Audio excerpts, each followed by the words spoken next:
Thursday, the 26th of January, 2017, Australia Day, and hundreds of thousands of people from across Perth are preparing for the city's biggest annual celebration, Skyworks, oblivious to the shocking tragedy they're about to witness.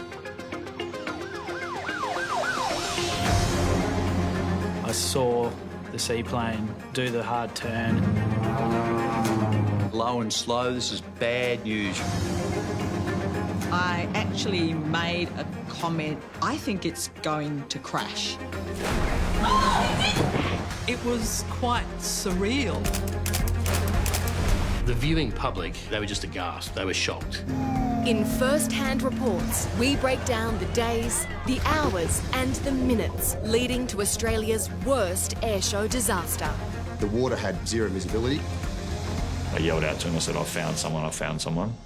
True stories told by the people who were there.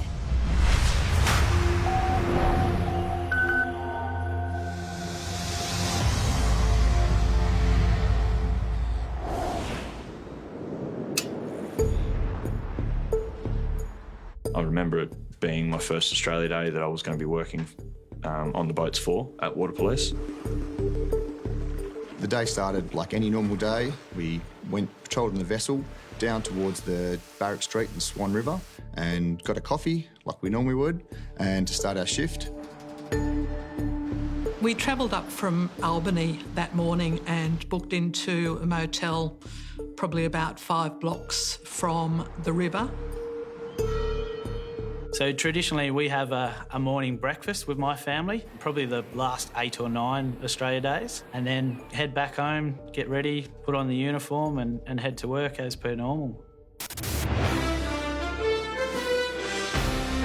At a cost of almost $2 million, this year's Skyworks is the most expensive in the country.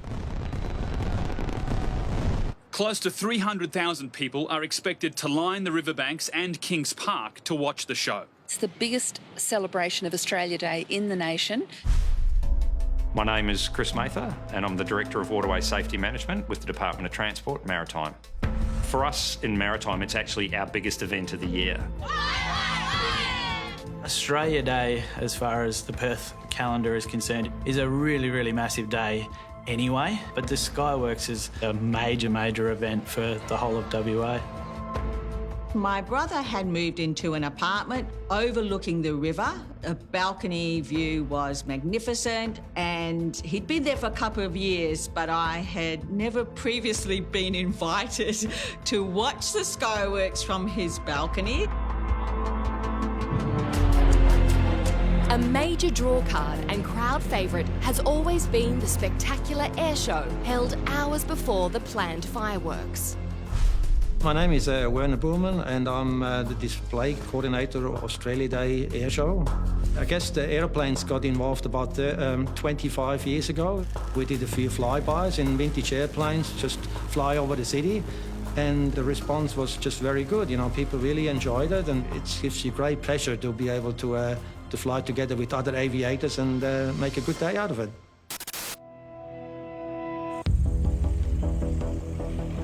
"20 kilometres south of Perth, pilot Peter Lynch is preparing his vintage seaplane for takeoff to participate in the airshow, along with his passenger, Enda Kakrawati.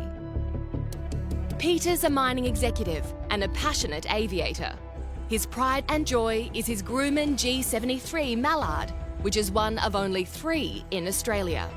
We knew that he had a very special airplane, the Mallard, and of course everybody's excited about the Mallard because it's a very unique airplane. They look interesting and different. They have these big radial engines on them which sound just sensational. And the fact it can actually land on the water. I mean, how good is that?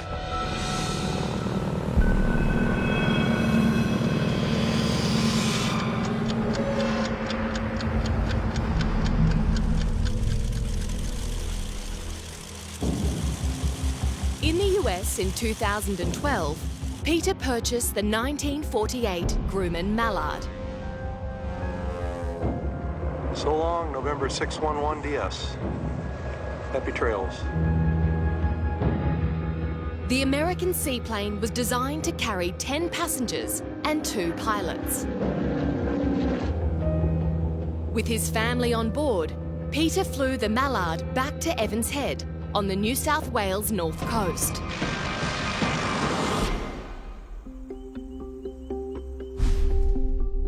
My name's Rod Kinnish. I am one of Peter's many friends. We had a lot to talk about with both of us with our love of aviation and other interests. And somehow or other we kept talking and we ended up becoming incredibly good friends.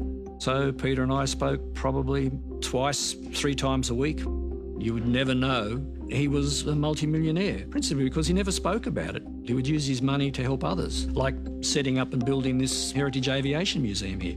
His own personal funds to help invest into setting up and developing the museum. By 2016, Peter's marriage was over. He and his new girlfriend, 30-year-old Enda Kakrawati, relocated to Perth. I'm Angelo. I'm a photographer and I photographed Enda. She is just an absolutely stunning woman. And as soon as she got out of her car, she was just glowing. Makeup was flawless. And when it came to actually photographing her, she knew all her poses. It was spot on. Dan juga ditambah lagi dengan water drop moisturizer. Saya kasih bonus. In Indonesia, Enda's modelling was a sidebar to working at Peter's mining company, Kokal, where she managed investor relations. I know she had a degree in marketing. She said she was really, really enjoying life in Perth. She had found a guy that she was super in love with, and she was finally getting to do something that she really wanted to do for so long, which was learning how to fly. And I think Peter really gave her that opportunity, and together they were just the perfect combination.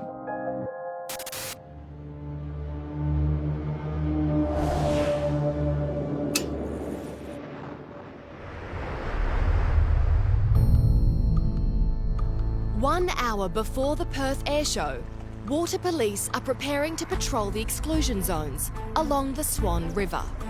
Myself and Senior Constable Luke McCulloch were the designated dive response vessel for the day. So we kitted the vessel up with our dive kit. And we also had Commander Craig Donaldson, working with us for the day. I was the commander of the area called the Counter-Terrorism and Emergency Response Command, which encompassed all of our specialist units, and one of those was the Fremantle Water Police. There was so much excitement in the air, so many vessels on the water. There was party boats and charter vessels everywhere. Recreational vessels cruising up and down the river, just having a great time. Australia Day 2017, one for the history books. Who would have thought, getting ready for that day's shift, that it would impact a number of people in the way it did?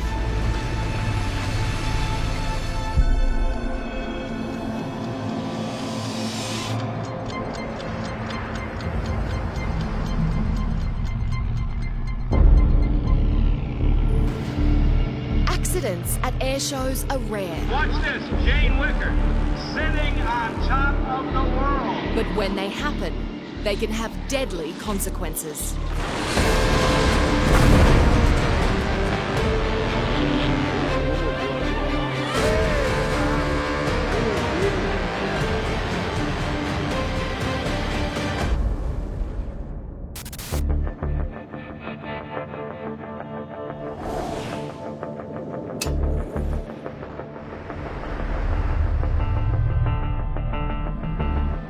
In Perth, with the air show about to begin, safety is front of mind for retired Qantas pilot Bill Waterton. It's extremely hot. It was 41 degrees, I think, that day. And that means that the performance of any aeroplane is compromised. So I had a text message from Peter on the morning. Peter was concerned about the hot weather, which could affect his plane's flying capabilities. We were just talking about the weather and stuff and the temperature, and he's just saying that he was all ready to go. And we're ready to go for Skywalk today. Happy Australia Day. As the afternoon temperature continues to rise, Peter, with Enda by his side, guides the ageing seaplane down the runway at Serpentine Airport.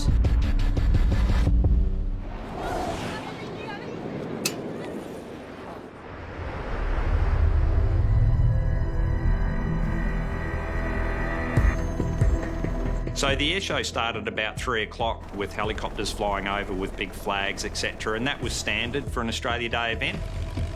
The first event on this day was a formation of 9 airplanes, biplanes. I was leading the formation to go up and fly over the city, and that's what we did. I started at about 4 o'clock in the afternoon. Police Commander Joe McCabe was at the State Operations Centre overseeing the event. The mood was great. There was absolutely no issues. Everything was going smoothly. High above, Bill is performing his aerobatic routine.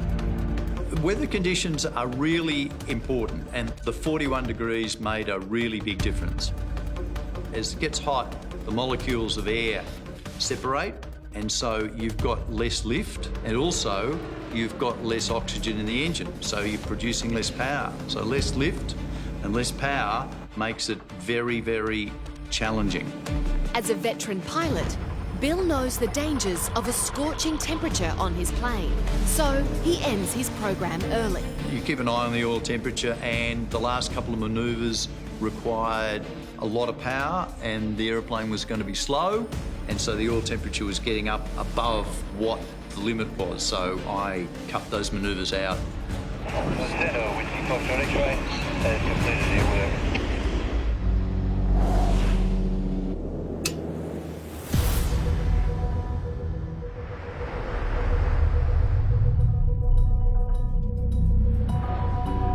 Next up is Peter and his girlfriend, Enda, in the Grumman Mallard. I finished my display and flew off, and I saw him come past me some distance away, and I thought, oh, that must be the next act. Here's the plane which can land on water as well.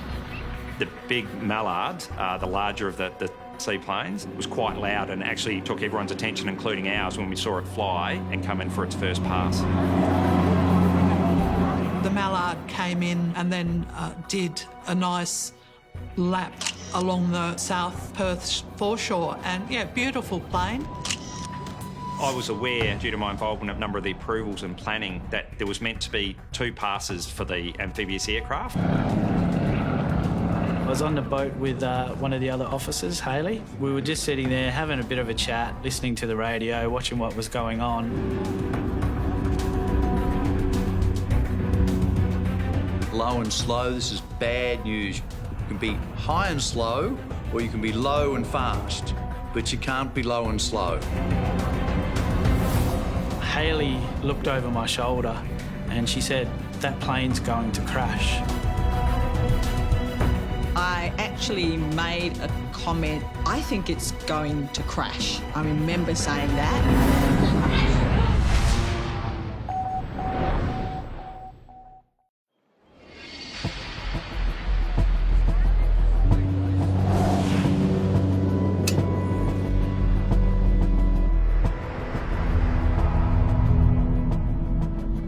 Tens of thousands of people are on the banks of Perth's Swan River, watching the meticulously planned airshow.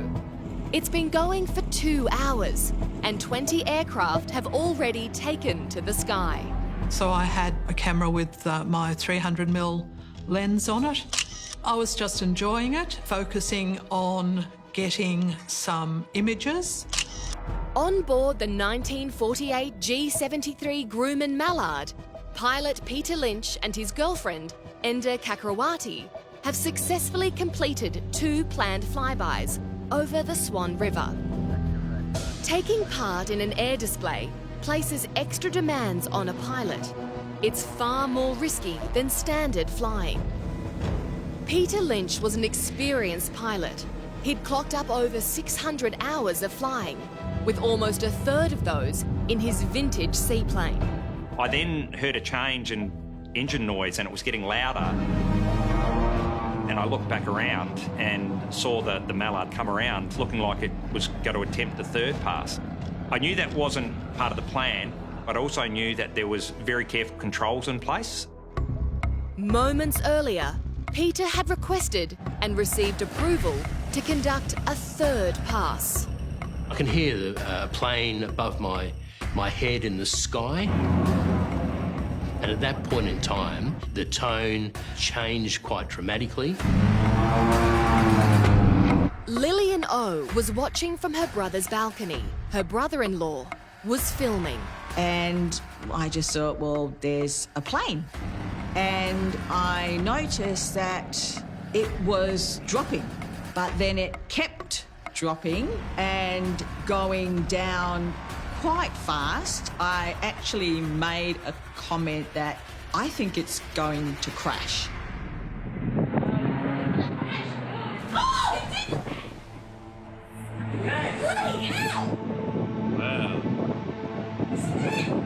I'm looking at what was happening through the lens.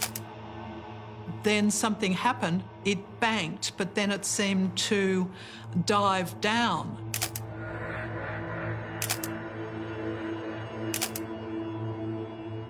I turned over my left shoulder to see the plane just crashing into the Swan River. Whoa! It crashed or what? Said that he was going to crash. Oh my goodness, what did she say? I couldn't believe it because you don't expect it and it takes a bit of time to register. What am I actually seeing here? I'm actually seeing a plane go down. Yeah. Were you filming that? Yeah. Did you film it? Yeah. Oh my goodness. As I looked over my left shoulder, I saw the seaplane just do the hard turn and then plummet into the water and crash. It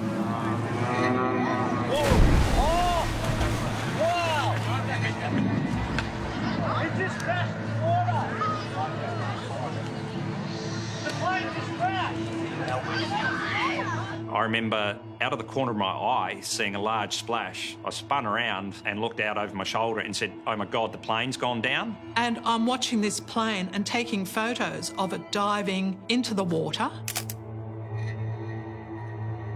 And it was quite surreal.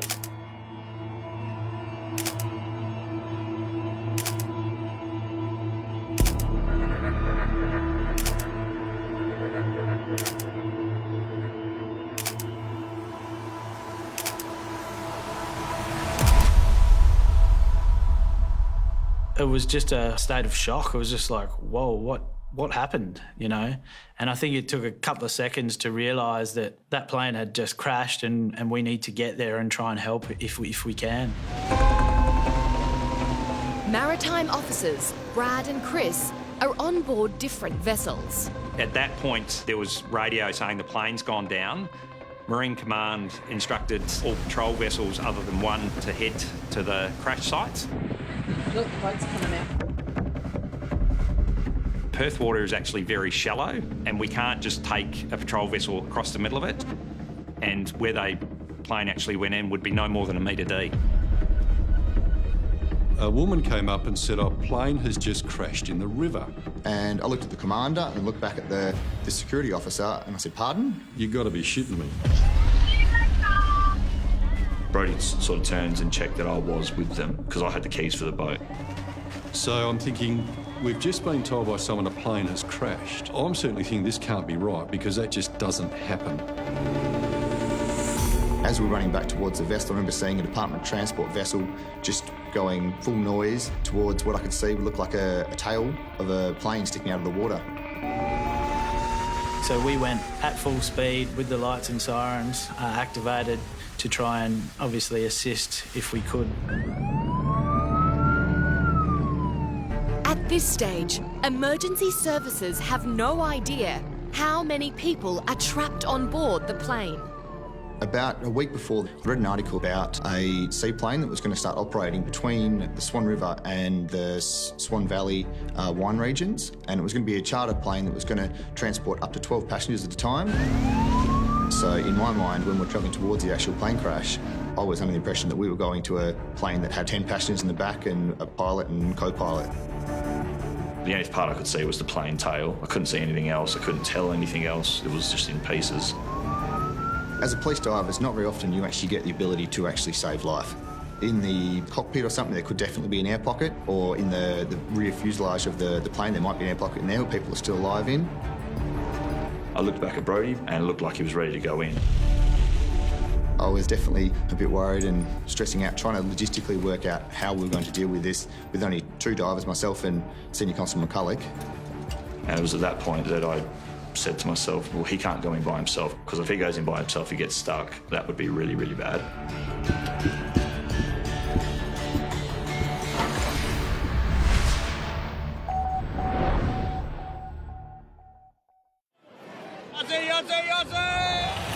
Tens of thousands of West Australians are celebrating Australia Day at the Swan River, when the unthinkable happens. A seaplane nosedives into the riverbed, smashing into pieces. Nearby boats race to the scene to rescue any survivors.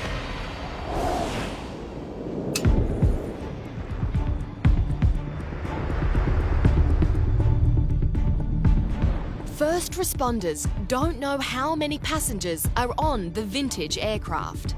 We were the first vessel that arrived at the crashed plane. We could really see just the tail section, and there was a little bit of the front back end of the fuselage that it had broken in two, and that was about all we could see.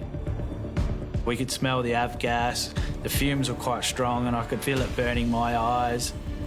It wasn't long before those recreational vessels and members of the public came towards the plane and encroached on the area to try and assist. We arrived probably within about a minute and a half of the plane going down. There would have been at least 3 or 4 recreational boats. There was a guy on a jet ski asking how he could help, but people were trying to dive in to the water wearing shorts only, which was a real concern. One from chemical burns, but also cuts. You know, the front of the plane had basically almost disintegrated, and people were trying to dive in and around there. There was so much jagged metal and material and debris. There was at least 8 windows down the side of the plane that I could kind of see. So I was thinking, well, that could mean there's potentially, 8 to 10 people on there. We didn't know whether there was still a risk of explosion from the fumes of the fuel. So we were firm but polite in our directions that they needed to get out of the water. A number of them tried to argue with us, saying we need to save them. By this time, though, we had to diplomatically say, look, you're not going to save anybody. You're only going to put yourself at risk. We need you to get out of the water. Police boat TW152 arrives on the scene. Senior Constable Luke McCulloch relinquishes the helm to his commander, Craig Donaldson. Luckily, we had Commander Donaldson on board. I pretty much just said, all I want you to do is I'll jump in with Brodie, pull the boat away so that you're nowhere near us, because you're not going to be able to see us in the water now. I'd put a wetsuit jacket on and basically don my scuba set and ready into the water. Brodie, when we stopped, had jumped in the water and started swimming towards it. I was wearing what I'm wearing right now, so chuck the cylinder on, chuck my fins on, rolled backwards out of the boat and actually hit ground. I bashed my head against the mud as well and came up and was on my knees, and the water was only at my chest. And then I looked over at the plane. Brodie was still swimming there, but the plane looked like it even had submerged even more. And I thought, like, how decimated is this plane if I'm on my knees and I'm out of the water, but the plane looks completely submerged.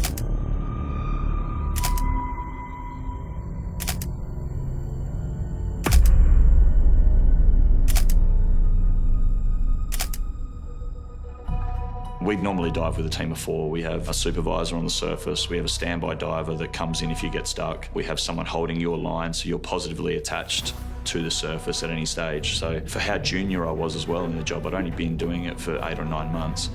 To now be jumping in to a plane wreck with no line on me, no one who can come in and save me, and Brodie being in the same boat as well, it was kind of like, okay, this is a different kettle of fish now. There was very, very little safety measures in place. The only one was that 10-second discussion we had in terms of only stay down for 2 minutes each and then come check on each other.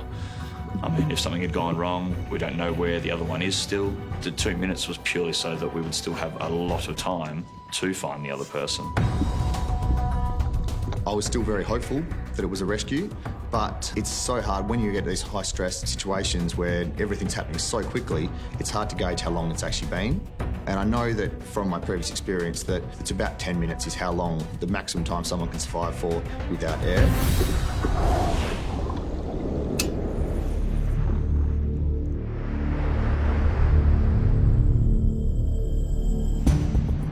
We didn't know how many people were on that plane.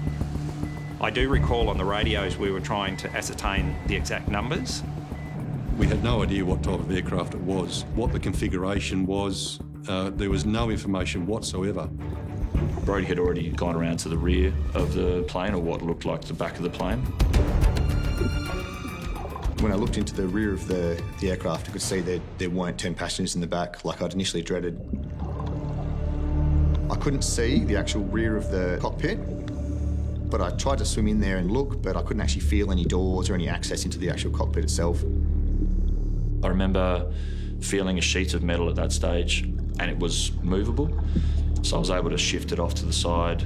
All I wanted to do was just follow that wall of metal to the ground and do what we do, which is just feel around in the blackness. The water had zero visibility because of where it hit the water was quite shallow and had stirred it up, and also all the avgas had leaked out of the fuel tanks, so the whole surface of the water was covered in this avgas that was just burning your skin when you entered the water, and as you had your head up above the water, it just burnt your lungs as you breathed in, so it was less than ideal diving situation. There's just too much going on, and there was a lot of time I couldn't see the guys under the water. It was just too murky. So I went to the surface. I think I waited a couple of seconds, and then Brodie had come back to the surface as well. I yelled out to him, I said, "I've found someone, I've found someone."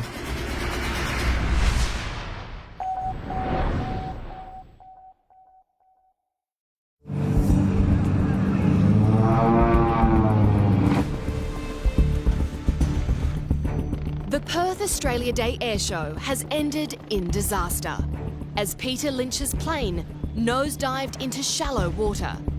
With aviation fuel now drifting from the wreck, the crash site is about to become even more dangerous.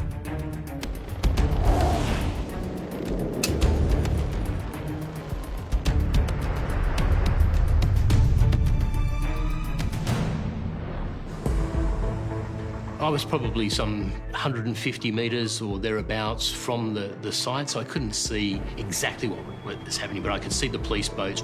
And of course, everybody's gaze on the foreshore turned to watch what was happening. Across town at the State Operations Centre, Commander Jo McCabe is just beginning her afternoon shift. My deputy commander on the night approached me and said, "We've just had a plane crash in the Swan River." I remember distinctly looking at the deputy commander and saying, "This is a joke." And she said to me, "No, it's not." The viewing public, they were just aghast. They were shocked. They thought that was absolutely surreal, and it was. I just remember that first couple of minutes, the chaos. I remember pulling up a small step, and I stood on the step and I had to just yell at the top of my voice and tell everyone we had to stop. We needed to find out exactly where the plane was located. We need to find out exactly whether or not the people had been rescued, and I needed to know exactly which police were responding. With police divers now making their way into the dangerous wreckage, if there are any survivors, every second counts.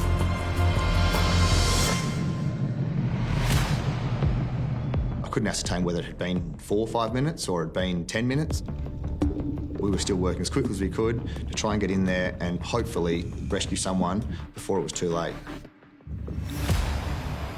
I went to the surface. I think I waited a couple of seconds, and then Brodie had come back to the surface as well. I yelled out to him, I said, "I've found someone, I've found someone." He swam over, and we both went down. You can't see your finger in front of your face, so you basically can touch the end of your mask and you can see the tip of your finger, and that's about it. There was definitely moments where I thought this is not safe and we shouldn't be doing this. But if we got the reward of having a rescue, then it'll all be worth it. I could see the guys popping up and popping down, and clearly it was quite challenging for them. I realised that a hole had been created in the front of the aircraft where it hit the water. So it tore a section of the plane open into this little cavity that had been created in the front of the aircraft. Feeling around, everything was bent, everything was crushed. Started getting into the plane, and it was definitely at that point that we'd realised that there wasn't going to be any survivors. The hole was only just wide enough for my body and my shoulders to get through. We couldn't see each other because of the zero visibility. I could hear him going and cutting the strap. And as soon as I cut the lap belt, then I was able to retrieve the body from the aircraft.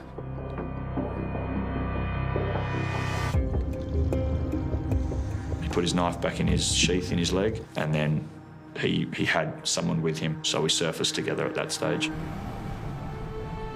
There had been 2 people on board the vintage aircraft, pilot Peter Lynch and his girlfriend Enda Kakrawati.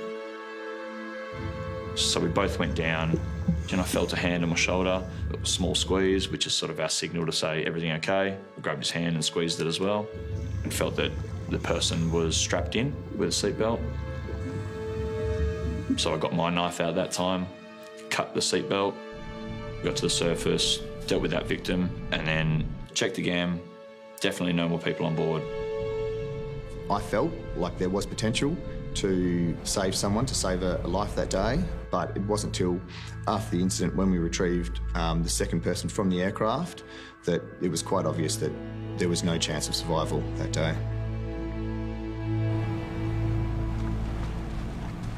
The recovery side of things is obviously the hardest for everyone that was involved with the plane crash that day. Knowing you're dealing with someone's loved one, that they're never going to get to hug them again, that they're never going to get to see them again, that they don't get to say goodbye. So it's important that you give them all the respect you can in dealing with that.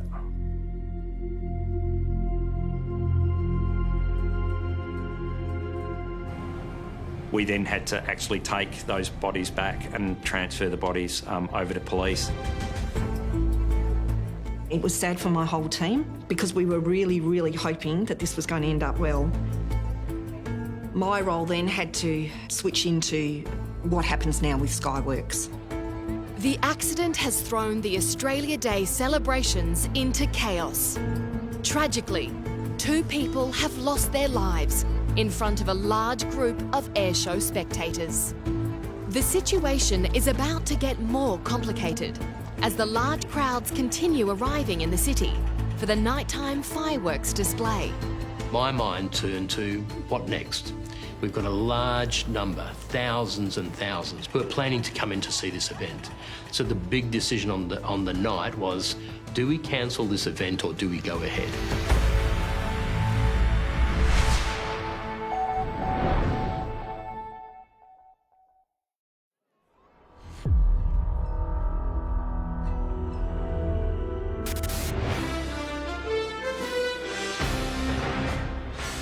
Tonight's scare on the Swan. A plane crashes into the river as a shocked Australia Day crowd watches on. Perth swelters through the hottest Australia Day in almost 4 decades, 42 degrees. As news of the tragic plane crash becomes known in the late afternoon, tens of thousands of people are making their way into the city and foreshores for the biggest night of the year, the Australia Day Fireworks Spectacular. Authorities are under pressure to decide, should the show go on? It's a big decision. You're going to disappoint 50 or 70,000, maybe 100 that are already at the event by that point in time, and all those that were planning to come in. What was our message to our community about those families if we were to go ahead with Sky Show, with a tail of a plane lit up through that Sky Show event, and we all knew that that just couldn't happen. The human factor in all of this, despite the money that had gone into it, despite the planning and the effort, the right decision, we believe, was to cancel it on the night. The Skyworks event for 2017, I can advise the people of Western Australia, has been cancelled. As you can see probably behind me now, the crowds here are starting to thin out as people make their way home. The acting commissioner did say anyone who is planning to come here tonight do not, because the Skyworks has been cancelled. It was a tough decision, but we believe it was the right decision. We didn't want to have a crash scene like that, which required forensic investigation. We couldn't have that examination happening with a party happening around it of 200,000 or 300,000 people. There was tens of thousands of dollars worth of fireworks sitting on barges on the Swan River, which needed to then be, over the following days, dismantled and taken away. So all of those trains which were coming into Perth now had to take people out. The roadblocks that were in place needed to be changed and rerouted to enable people to leave quickly. There was just so many things to consider that you don't plan for. It was just one of the most incredibly challenging times of my career.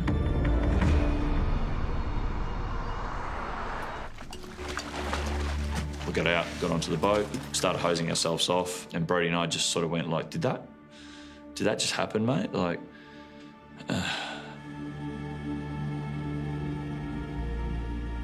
It was, definitely it was a very, hard situation to deal with, but that's what we do as the police divers, and it was something that we have to deal with.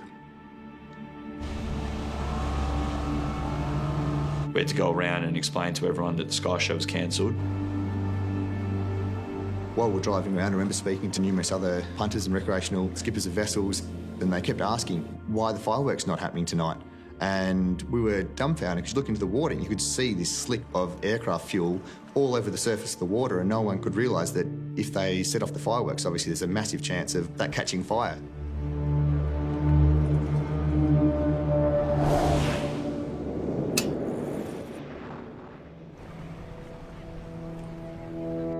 After decontamination showers, Brodie and Luke continue their shift. I then got asked to be scene guard for the night, so I stayed on over the night on the boat. Our job was just to take turns in monitoring and watching that no one came around, because there was all these thousands of boats that were parked up around it, and all of them had been too intoxicated at that point to drive home. So they had to stay there for the night as well. We essentially anchored up near the plane crash as close to it as we could.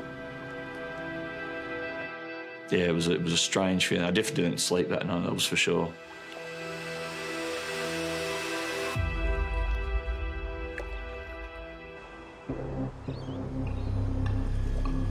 Without a flight recorder on board, questions remain unanswered about how the seaplane had lost control.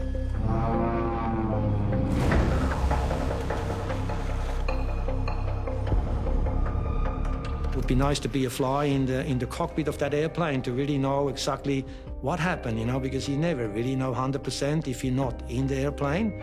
An investigation is now underway. That'll be carried out by the Department of Transport, Police and the Australian Transport Safety Bureau as authorities try to work out what caused this horrible crash. And it does remain a mystery.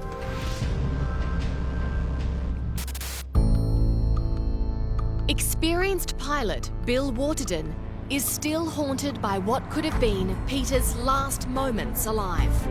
Oh, you're just devastated. I didn't know that he had a passenger, so my first thoughts were for him.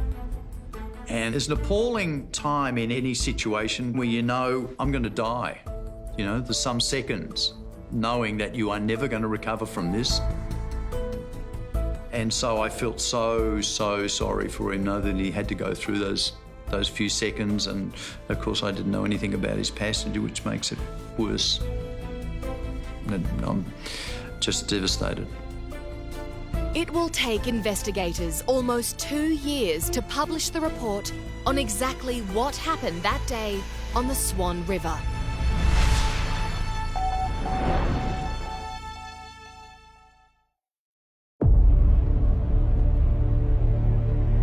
Air crash investigators have pieced together the final moments of the flight that killed couple Peter Lynch and Enda Kakrawati on Australia Day 2017. After an extensive investigation, taking 18 months to complete, the Australian Transport Safety Bureau listed several reasons for the disaster, including the way Peter carried out the third unplanned pass and, adding more pain to Ender's family, Peter's decision to carry a passenger was considered contrary to the requirements to the airshow display. The aircraft was not flying high enough to successfully complete the final turn. As Peter changed direction, his aircraft stalled. Travelling at such a low altitude, Peter had no time to recover. First, the left wing clipped the water, then nosedived into the Swan River. If the airflow over the wing breaks away and the aeroplane stalls to start with, then you have to put on power. And if the engines are not producing the same amount of thrust, it takes you more height to recover. An aeroplane will always fall out of any manoeuvre into a spin, and a spin's easy to recover from. You just need height.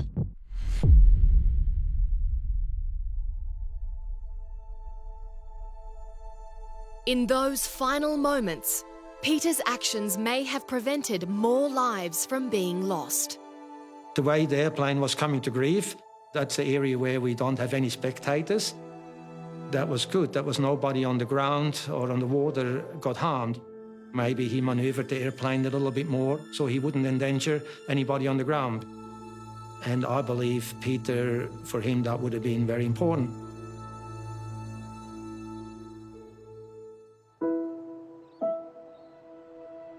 The following day, a salvage team retrieved the aircraft from the river. Definitely situations like this where you actually realise how important and how quickly things can actually happen. Definitely makes you kind of cherish the moments you get with your wife, your children. I'm very proud of the first responders and our partners that were with us that day. And as tragic as it is, we couldn't fix it, but what we could do is make sure that we did the very, very best for the community and also for the families.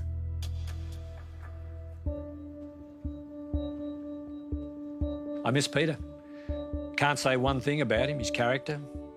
Yes, he's laughing, he's yelling at me, he's me yelling at him. He was sincere, he was genuine. He truly was a remarkable Australian. When Peter departed us, we held a service here in the museum and we did a missing man fly past for him. The missing man is where? We fly a formation, and as part of that formation, one of the aircraft pulls out to represent that aircraft. That's an honour that is difficult.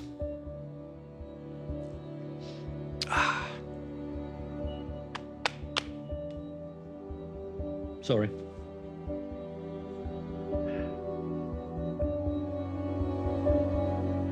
I like to remember Peter as a passionate aviator, a promoter of aviation, you know, somebody who loved flying. We got on so well with him. He was only here for a short period of time in Perth, a likeable guy.